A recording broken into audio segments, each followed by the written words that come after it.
साथियों, भारत की भावी पीढ़ी कैसी होगी, ये इस बात पर भी निर्भर करता है वो किससे प्रेरणा ले रही है।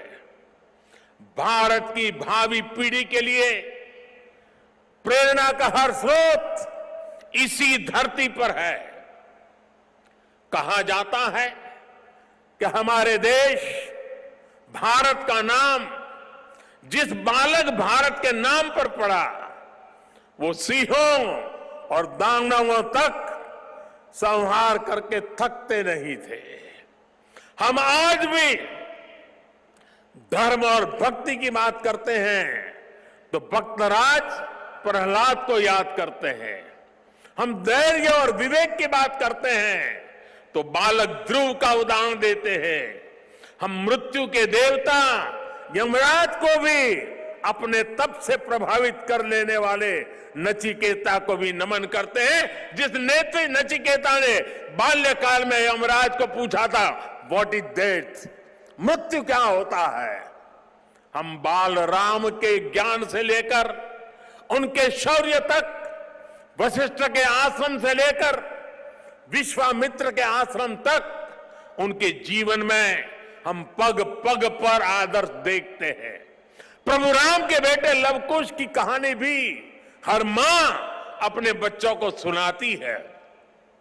श्री कृष्ण भी हमें जब याद आते हैं तो सबसे पहले कान्हा की वो छवि याद आती है, जिनकी बंशी में प्रेम के स्वर भी है और वो बड़े बड़े राक्षसों का संहार भी करते हैं। उस पौराणिक युग से लेकर आधुनिक काल तक वीर बालक बालिकाएं भारत की परंपरा का प्रतिबिंब रहे हैं। लेकिन साथियों, आज एक सच्चाई भी मैं देश के सामने दोहराना चाहता हूं। साहबजादों ने इतना बड़ा बलिदान और त्याग किया, अपना जीवन न्यौछावर कर दिया, लेकिन आज की पीढ़ी के बच्चों को पूछेंगे तो उनमें से ज्यादातर को उनके बारे में पता ही नहीं है। दुनिया के किसी देश में ऐसा नहीं होता है कि इतनी बड़ी शौर्य गाथा को इस तरह भुला दिया जाए।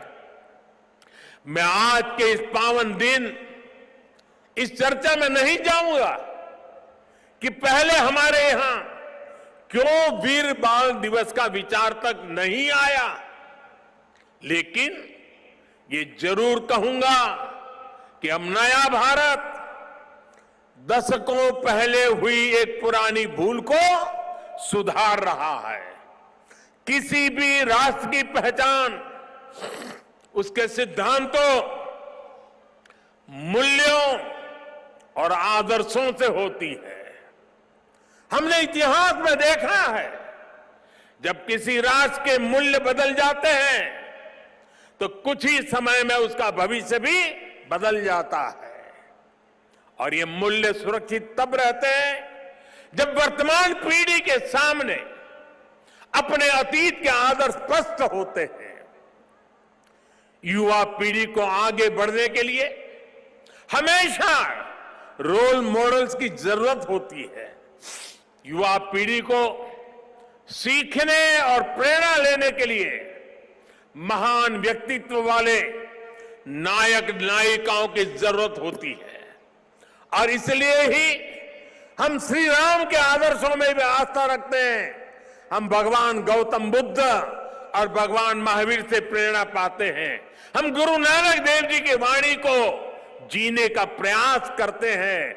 हम महाराणा प्रताप और छत्रपति वीर शिवाजी महाराज जैसे वीरों के बारे में भी पढ़ते हैं। इसलिए ही हम विभिन्न जयंतियां मनाते हैं। सैकड़ों हजारों वर्ष पुरानी घटनाओं पर भी पर्वों का आयोजन करते हैं। हमारे पूर्वजों ने समाज की जरूरत को समझा था और भारत को एक ऐसे देश के रूप में गढ़ा जिसकी संस्कृति पर्व और मान्यताओं से जुड़ी है। आने वाली पीढ़ियों के लिए यही जिम्मेदारी हमारी भी है। हमें भी उस चिंतन और चेतना को चिरंतर बनाना है। हमें अपने वैचारिक प्रवाह को अक्षुण्ण रखना है। इसलिए आजादी के अमृत महोत्सव में देश स्वाधीनता संग्राम के इतिहास को पुनर्जीवित करने के लिए प्रयास कर रहा है।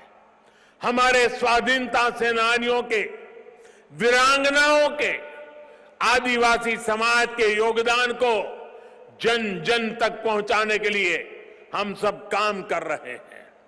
वीर बाल दिवस जैसी पुण्यतिथि इस दिशा में प्रभावी प्रकाश स्तंभ की भूमिका निभाएगी।